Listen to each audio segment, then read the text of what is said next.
মল্লমপুর নামের রাজ্যে চরণ নামের এক কৃষক থাকত। সে তার স্ত্রী লীলা ও মেয়ে মায়ার সাথে বাস করত।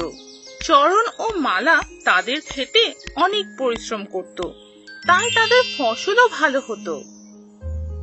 সেই গ্রামের প্রধানের 10 একর জমি ছিল, কিন্তু তার ফসল চরণের ফসলের থেকেও কম হতো। একদিন যখন প্রধান বাড়িতে আসলো, তখন তার স্ত্রী বলল, ওই চরণের জমি তো আমাদের থেকে অনেক কম, কিন্তু ফসল তো আমাদের থেকেও বেশি হয়।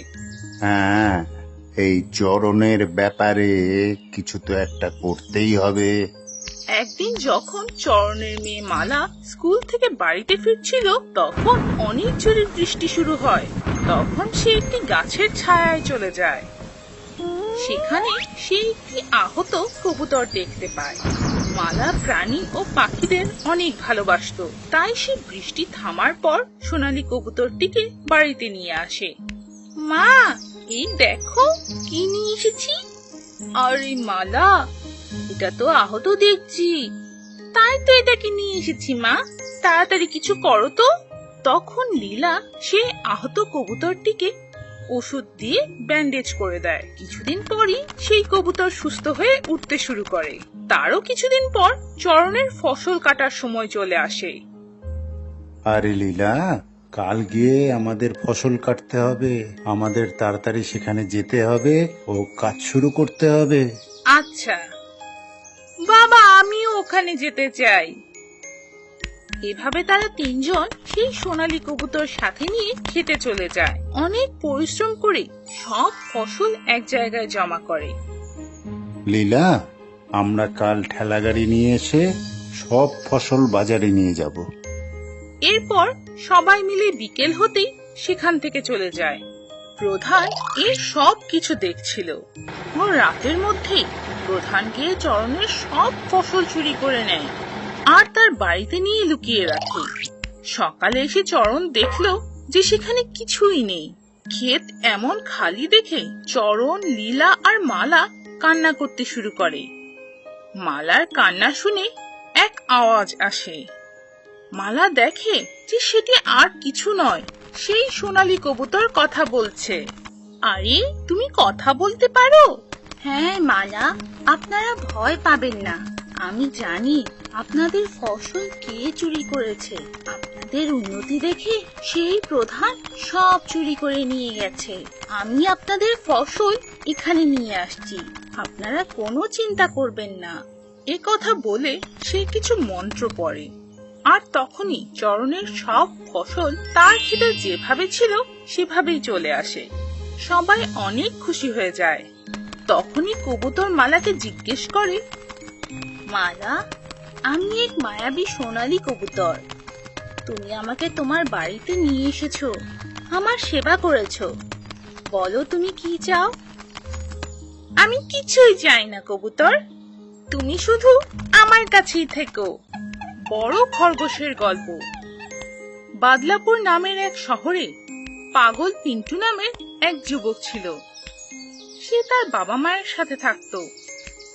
সবাই তাকে পাগল বলতো, কারণ সে প্রতিদিন কোনো না কোনো গাছ বাসায় নিয়ে এসে এক্সপেরিমেন্ট করত। একদিন এভাবেই কিছু এক্সপেরিমেন্ট করে একটি মিশ্রণ তার বন্ধুকে খেতে দেয়। তার বন্ধু পরের দিনই কালো হয়ে যায়। তখন বন্ধুর মা পিন্টুর বাসায় এসে বলে, আরে ও পিন্টুর মা, দেখো তোমার পাগল ছেলে কি করেছে। আমার ফর্সা সুন্দর ছেলেটাকে কালো বানিয়ে দিয়েছে। ডাকো তোমার পাগল ছেলেকে। আরে ও পিন্টু, বাইরে আয়। এ তুই কি করলি? এখনই ওকে ফর্সা করার ওষুধ দে। মা, আমার কাছে এর ওষুধ নেই। ওগো, শুনছো? তোমার পাগল ছেলেকে থামাও, নয়তো সে কোনো ওষুধ বানিয়ে একদিন আমাদের মেরে ফেলবে।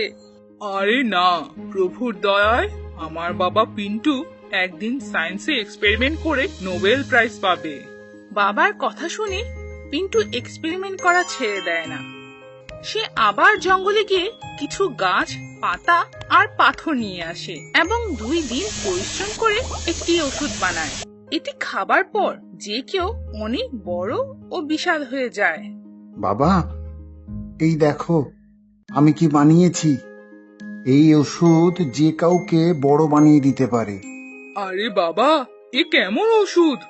ঠিক আছে ঠিক আছে, সাবধানে রাখো। কিছু হয়ে গেলে পুলিশ আমাদের জেলে ঢুকিয়ে দেবে।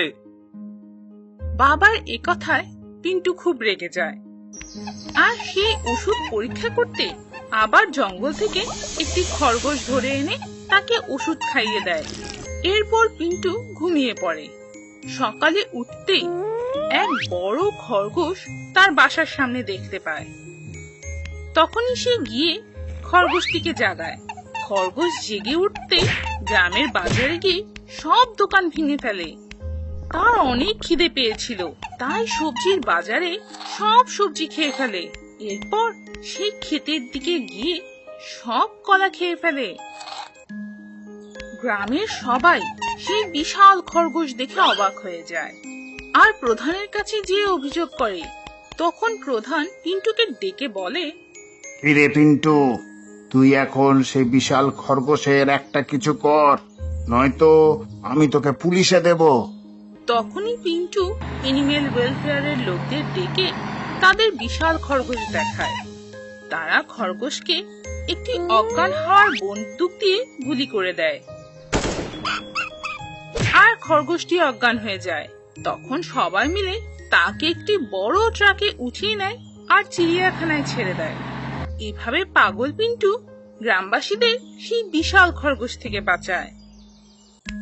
গুনগুন নামের এক দুষ্ট ইঁদুর ছিল, সব সময় দুষ্টুমি করতে থাকতো। সবাই তার দুষ্টুমির কারণে খুব বিরক্ত ছিল। একদিন এক সাধু বাবা জঙ্গল দিয়ে যাচ্ছিল। তখনই সেই ইঁদুর তার সামনে এসে বলল, এই রাস্তায় যাবেন না, এখানে নেকড়ে আছে, শিকারের খোঁজ করছে, আপনাকে খেয়ে ফেলতে পারে। আসুন, আমি আপনাকে অন্য রাস্তা দেখাই। গুনগুন সাধুকে অন্য রাস্তা দেখিয়ে দেয়, আর সাধু খুশি হয়ে তাকে আশীর্বাদ করে। তুমি আমাকে সাহায্য করেছ, তুমি অনেক ভালো ইঁদুর, তোমার মন অনেক ভালো, এভাবে তোমার শরীরও অনেক বড় হয়ে যাবে।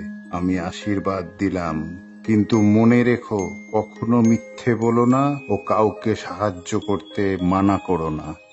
এ কথা বলে সাধু সেখান থেকে চলে যায়। গুনগুন এখন অনেক বড় ইঁদুর হয়ে গেছে, কিন্তু সে তার এই বড় শরীরে ভুল ব্যবহার করতে থাকে, সবাইকে আরো বেশি বিরক্ত করতে থাকে।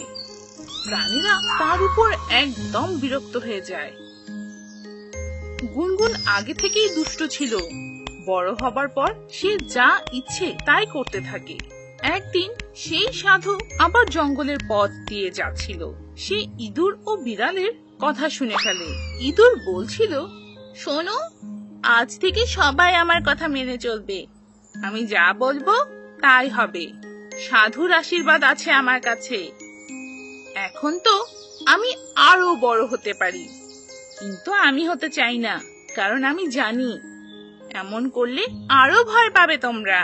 হা হা হা হা। চলো চলো, আমার জন্য খাবার নিয়ে আসো, আর কেউ একটু নেচে দেখাও তো। তখন বিড়াল বলল, সাধু তো তোমাকে ভালোভাবে আশীর্বাদ দিয়েছিল, সে তোমার ব্যাপারে জানতো না। আমি জানি, আমি দেখেছি, তুমি তাকে মিথ্যা বলেছিলে, সেখানে কোনো নেকড়েই ছিল না। হ্যাঁ তাই কি, আমি তো মজা করছিলাম, আর সেই সাধু আমাকে ভালো ভেবে নিল, এতে আমার কি দোষ? এই কথা শুনে সাধু তখনই সামনে চলে আসে, আর অভিশাপ দিয়ে বড় ইঁদুরকে আগের থেকেও ছোট করে দেয়। এটি দেখে জঙ্গলের সব প্রাণীরা হাততালি দিতে থাকে। তখন সাধু বলে, আজকের পর কখনো কারো সাথে এরকম করবে না। আমি তোমাকে বলেছিলাম, তোমার বড় শরীর দিয়েছিলাম কারণ তোমার মন বড় ছিল, কিন্তু আজ জানতে পারলাম তুমি খারাপ ইঁদুর। এখন তুমি এত ছোট হয়ে গিয়েছো যে কারো পায়ের নিচে পড়লেই মারা যাবে। গুনগুন তার ভুলের জন্য ক্ষমা চায়। তার কান্না শুনে সাধু তাকে ক্ষমা করে আবার আগের মতো করে দেয়। সিংহের মুখে গন্ধ। এক জঙ্গলে সিংহ রাজা তার পরিবার নিয়ে থাকতো। একদিন সিংহ সিংহকে বলল, উফ, আপনার মুখ থেকে কেমন বাজে গন্ধ আসছে। সিংহ একথা শুনে অবাক হয়ে যায় আর তার মন্ত্রীকে ডাকে এবং সবাইকে জিজ্ঞেস করতে শুরু করে। সবার আগে রাজা ছাগলকে ডেকে বলে, আমার মুখ থেকে কি গন্ধ আসছে? ছাগল উত্তর দিল, মহারাজ, যদি সত্যি বলি তা হ্যাঁ, আপনার মুখ থেকে অনেক বাজে গন্ধ আসছে। সিংহ ছাগলের কথা শুনে খুব রেগে যায় আর তখনই তাকে মেরে খেয়ে ফেলে। সিংহ রাজা এরপর নেকড়েকে ডাকে আর তাকে একই প্রশ্ন করে। নেকড়ে ছাগলের সাথে যা হয়েছে তা সবই দেখেছিল। মহারাজ, আপনার মুখ থেকে তো অনেক সুঘ্রাণ আসছে, একদম ফুলের মতো সুন্দর ও মিষ্টি গন্ধ। সিংহ রাজা নেকড়ের কথা শুনে রাগ করে বলে, তুমি মিথ্যে বলছো। সিংহ নেকড়েকেও মেরে ফেলে। এরপর শিয়ালের পালা ছিল। শিয়াল ছাগল আর নেকড়ের সাথে যা হয়েছে সব দেখেছে। শিয়াল অনেক ভাবে যে সিংহ তাকে এই প্রশ্ন জিজ্ঞেস করবে, তখন কি বলবে। এরপর শিয়ালকে ডাকা হলো। তখন সিংহ আবার একই প্রশ্ন করে। বলো শেয়াল, আমার মুখ থেকে কি গন্ধ আসছে? মহারাজ, মাফ করুন, কিন্তু আমার অনেক সর্দি লেগেছে, তাই আমি এটা বলতে পারবো না যে আপনার মুখ থেকে কোনো গন্ধ আসছে কিনা। রাজা শিয়ালের কথা শুনে তাকে বাড়ি চলে যেতে বলে। শিয়াল তার বুদ্ধি দেখায় আর তার প্রাণ বাঁচায়। একটুর জন্যে বেঁচে গেলাম, নয়তো আমার একই অবস্থা হতো যেমন ছাগল আর নেকড়ের হয়েছে। এ রাজা চাই কি?